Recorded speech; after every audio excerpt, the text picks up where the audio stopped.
ever leave this world alive, I'll come back down and sit beside your feet tonight. Wherever I am, you'll always be more than just a memory.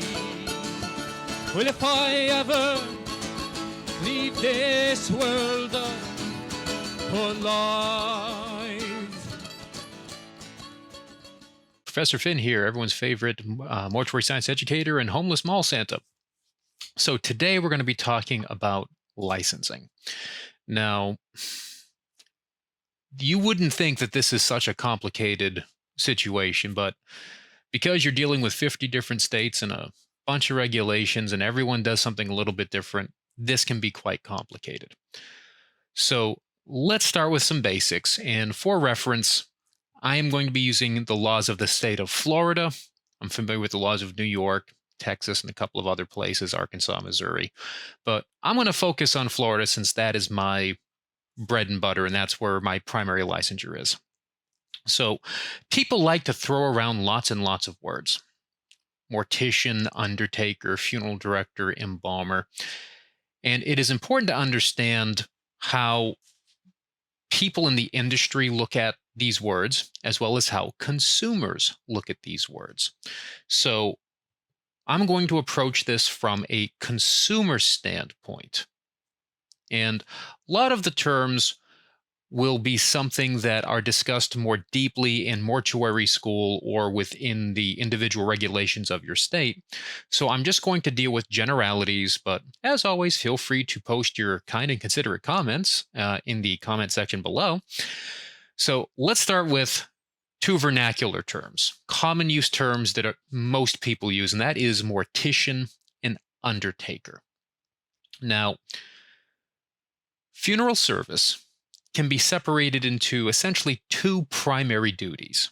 There's a funeral service directing side where we meet with families, arrange services, oversee services and disposition of the dead. And then there's this other side, the science side, where we embalm bodies and ensure their preservation. When a person uses the term mortician or undertaker, it generally implies that a person can do both of those type of duties. States, however, recognize that sometimes those duties can be separated. Now, not all states do this, but some states do, and the state of Florida is one such state. So they separate the funeral directing side from the embalming side and have requirements for licensure, whether you do one or the other, or you do both. So in the state of Florida, the minimum education, if you want to get licensed in the death care field as a licensed funeral director embalmer or a combination funeral director embalmer, is a 2-year college education. There are some states that require 4 years, but the state of Florida requires a 2-year education. In addition, depending on the license you're looking at, you have to satisfy some mortuary science or funeral service education component. Now, you can go to mortuary school and you can earn a degree from the mortuary school, and that will typically satisfy both the mortuary science component of the state as well as the education requirement of the state. Now, this is important because of the fact that I had just alluded that there are some states out there that require a 4-year degree in order to practice. So if you go to mortuary school and you obtain your associate in sciences or associate in applied sciences and then try to get licensed in the state, which requires a bachelor's degree, you're probably going to find that you can't get a license because you don't meet the educational requirement, the minimum education for licensure, even though you have the mortuary science aspect. So when choosing a mortuary school, it is very important that you look at the laws of the state in which you practice in to make sure that you're getting the most out of the degree that you are getting. So in the state of Florida, There are three primary licenses that a person can obtain, and I've already used their names a moment ago. There is the funeral director or funeral director only. There is the embalmer or embalmer only. And then there is a combination funeral director and embalmer. Now, if you were to look at these licenses on a wall, you will likely see that it just says licensed funeral director, licensed embalmer, or licensed funeral director and embalmer. There is some differences between what the applications for these licenses say, how people refer to these licenses in the administrative code or Florida statutes, and what's actually printed on the piece of paper. So you will see on an application that it's probably combination funeral director and embalmer, but when you get your license, it just reads licensed funeral director and embalmer. So let's say that you only want to work in the funeral directing administrative aspect of the job. Meet with families, arrange funerals, and that stuff only. You would be seeking a funeral director only license. In the state of Florida, in order to obtain such a license, and right now we're going to focus just on the education, you need to have a minimum 2-year degree and completion of a course in mortuary science from an ABFSE accredited school. Now, I'm going to have an entirely different video on just education, but suffice to say that you do not need the traditional mortuary science degree if you have an associate or higher degree in some other discipline. It does not matter if that associate in sciences or is in a STEM field such as engineering, or whether you have a PhD in ethnic basket weaving. You've met the educational requirements. So what you need now is that quote unquote course in mortuary science or funeral service education. That typically translates into a certificate. And many schools offer these certificates, some in funeral directing, some in embalming. But if you want both, then you're going for the normal mortuary science traditional degree. So providing that you have a 2-year college degree or higher, you go to mortuary school and you complete a certificate in funeral service education or funeral directing, whatever the school may call it, you have met the educational requirements to be able to apply for that license. Now, in the state of Florida, embalmers have it a bit different. Under the law as it stands now, as of September 2022, you must have the traditional degree. So you cannot just get an embalming certificate and have a 2-year college education or higher and apply for a license. In Florida, you must have the traditional mortuary degree in associate in sciences and associate in applied sciences, or a bachelor's of science in mortuary science or funeral service education in order to meet the educational requirements for that license. And because a combination license does both, you must also have a traditional mortuary or funeral service degree to meet the requirements for that combination license. In addition to your education, you're also going to have to satisfy a training requirement. Now, different states call these things in different names and they let people do them at different times. So it's really important that once you narrow down the state in which you want to practice, you contact your licensing board, read their website and their frequently asked questions, and find out what the process is to become licensed, because they will tell you what type of training requirement is applicable. Terms such as apprentice, intern, resident are common. In the state of Florida, this training requirement is done through something called an internship, and this is very misleading. A funeral service intern is a full-time employee at a licensed funeral establishment that is satisfying the 1-year prerequisite time as an intern before they can earn their full license. So, providing you have completed everything else, your education, any examination requirements, you're still going to have to do a 1-year internship in the state of Florida. And that is true if you are a funeral director, if you are an embalmer, or if you are seeking the combination license. Now, a few years ago, the law did change in Florida, allowing people to start their internships while they are in school. And there are some important things you have to understand about that. And I'll talk a lot more about that in an education video as to what the challenges are if you try to start your internship while you are in school. But for this video, we're going to focus on the fact that it is a full-time job.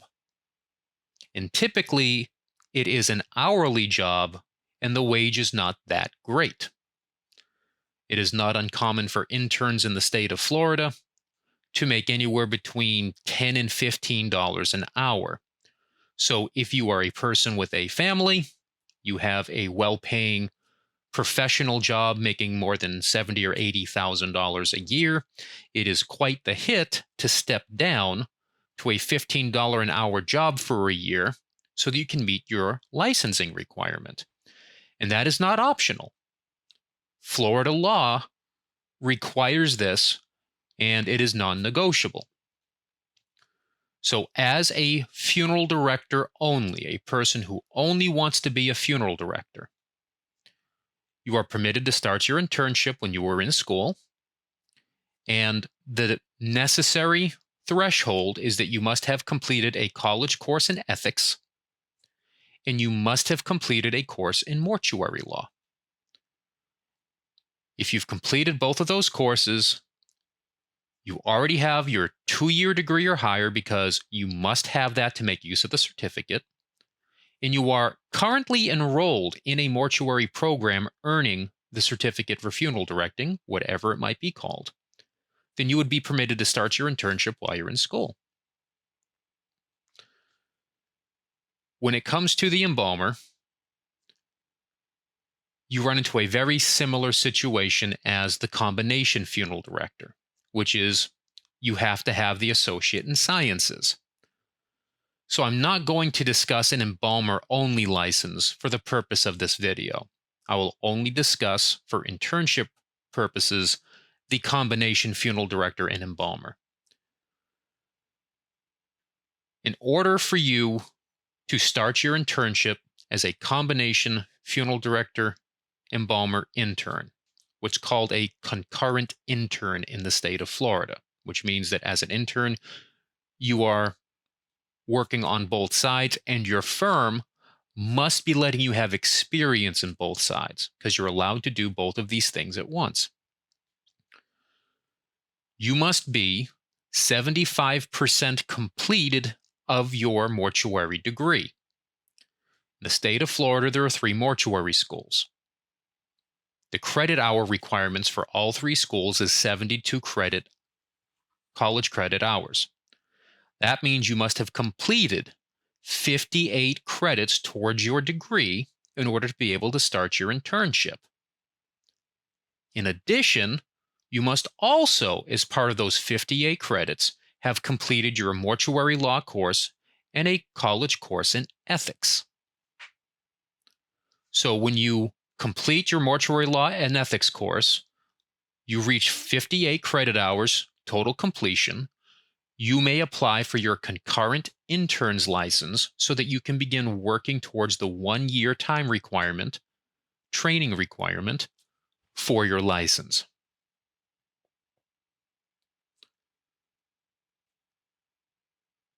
No matter which license you're going to get, there is going to be an examination requirement. And most states follow the following format in some way, shape, or form. They require you to take a competency test. Do you possess the minimum competency to practice funeral directing and are not a danger to the public? And then they will also make you take an exam in state law. Do you understand the laws regarding the disposition of the dead in the state in which you wish to practice? Generally speaking, the competency exams can come in a variety of flavors. The most common one that is used by a majority of states is the National Board Exam as administered by the International Conference of Funeral Service Examining Boards. Most schools, when you finish your American Board of Funeral Service Education approved education and get your degree, will either certify you to take this exam if it's a requirement in your state, or you'll have to send in your transcript to the conference in order to register for this exam. And I'm not going to discuss the exam in depth in this video, but suffice to say that if the majority of states use this exam, this is a fairly important exam. Other states may have alternative methods of licensure, such as state board exams. They may be administered through the international conference.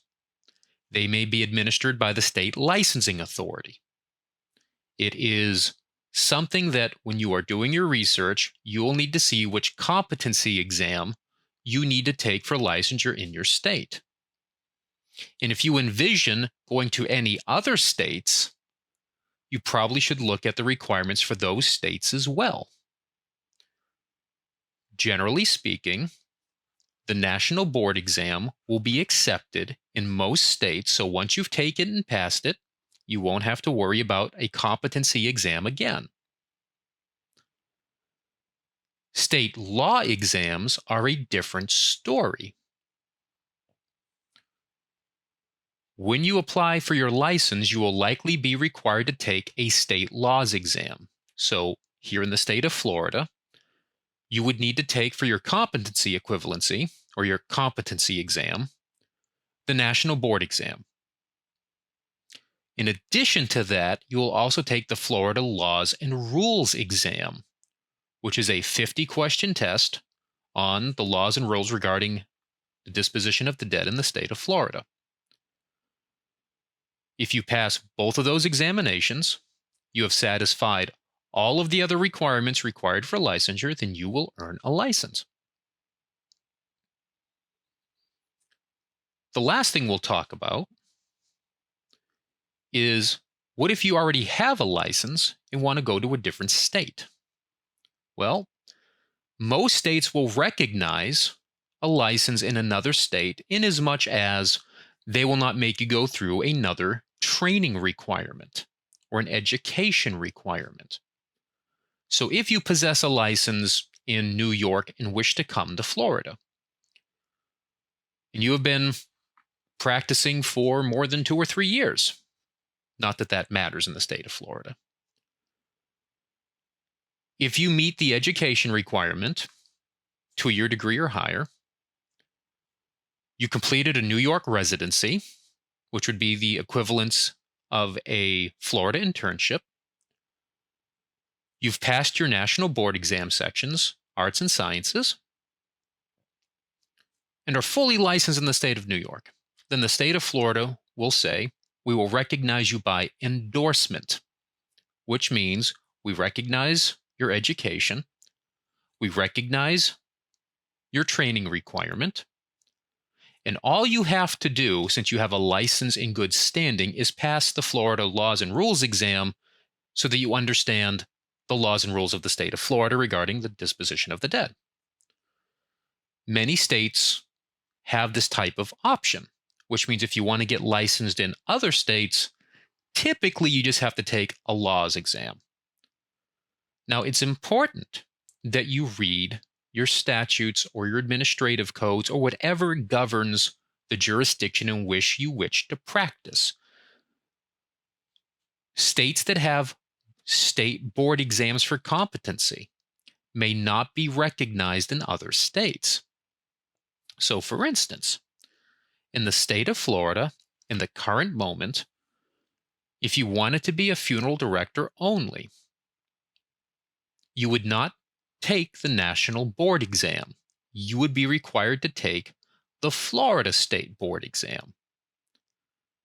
and it would not be equivalent immediately for the National Board Exam Arts. So any state that requires, as part of the examination requirement, the National Board Exam, the Florida State Board Exam will not meet that.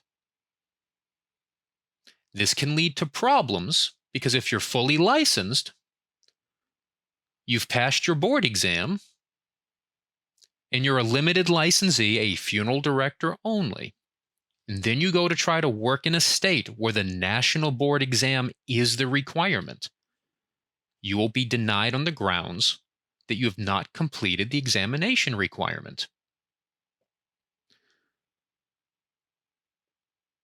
This is why there will be an entirely different video on education and how to take the National Board Exam, if that is a requirement for your state.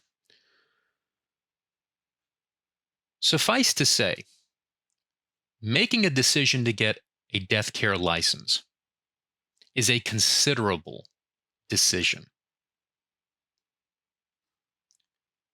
No one goes to mortuary school and passes just because it was easy. It is always a substantial time requirement.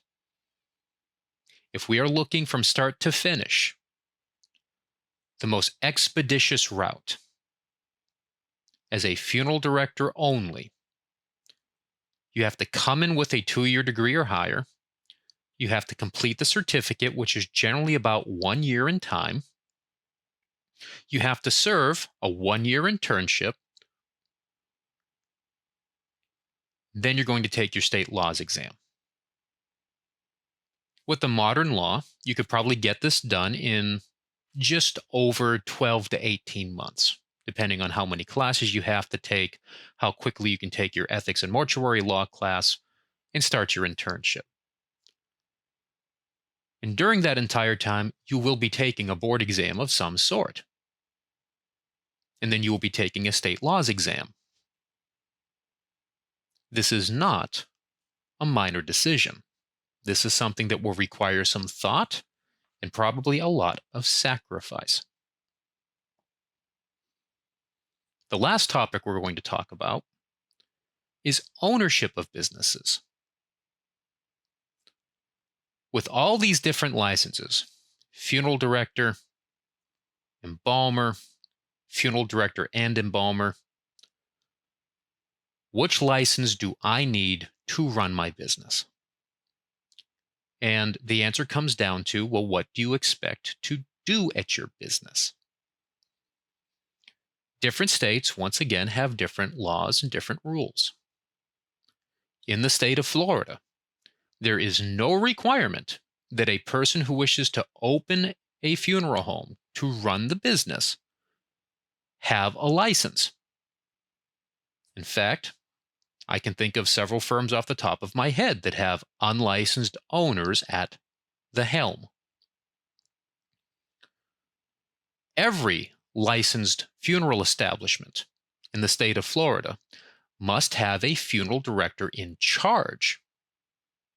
In other words, a licensed person responsible to ensure that the business is complying with the law. So even if the owner is unlicensed, there will be a licensed person in charge for the supervision and compliance of the law in that facility. In order to be a funeral director in charge of a facility, if the funeral firm does not have a preparation room, in other words, no embalming room, the funeral director in charge is permitted to have a funeral director only license. They can employ an outside agency for all their preservation needs. If the funeral home has an embalming room on its premises, you must have the combination licensed funeral director and embalmer license. You must be able to supervise all activities in the establishment. And an embalmer-only license would be useless for the supervision of a licensed funeral establishment. There can be other establishments that they can run that are not open essentially to the public, but they could not be in charge of the funeral business as a whole because they do not have the appropriate license. Now, if you wish to invest in a business, start your own business, which can be a considerable expense, and not have the license yourself, you will be hiring a full-time employee to do those things. There is no accommodation under the Florida law that unlicensed owners are permitted any of the licensed tasks just because they are owners. So, for instance, if a body comes in and needs to be embalmed, an unlicensed owner cannot go into that embalming room and chemically treat the body. That is something that requires an embalmer's license. If a family comes in the front door and sits down to meet and give information for a death certificate, an unlicensed owner cannot meet with that family and take the information for a death certificate. That is a protected duty that requires a license. So, as an unlicensed owner, if your funeral director in charge gets up and leaves and quits on you, your business is effectively shut down because you cannot step in to do any of the duties. You cannot supervise services. You cannot dismiss. Your business is essentially ground to a halt, which is why it's usually fairly important that if you want to be the owner of a funeral business, that you get a license so that you can supervise and are not dependent upon others. Because a considerable expense will be hiring someone in the current situation to be your FDIC and try to pay them little to no money. If you're starting off and you have the license, then that salary will be yours, and that expense can be mitigated. I hope you folks found this video helpful. As always, like, share, and subscribe. Post any questions or comments in the comments area below, and maybe any comments that you provide will be the basis of a future video. This is Professor Finn signing off, and I will see you next video.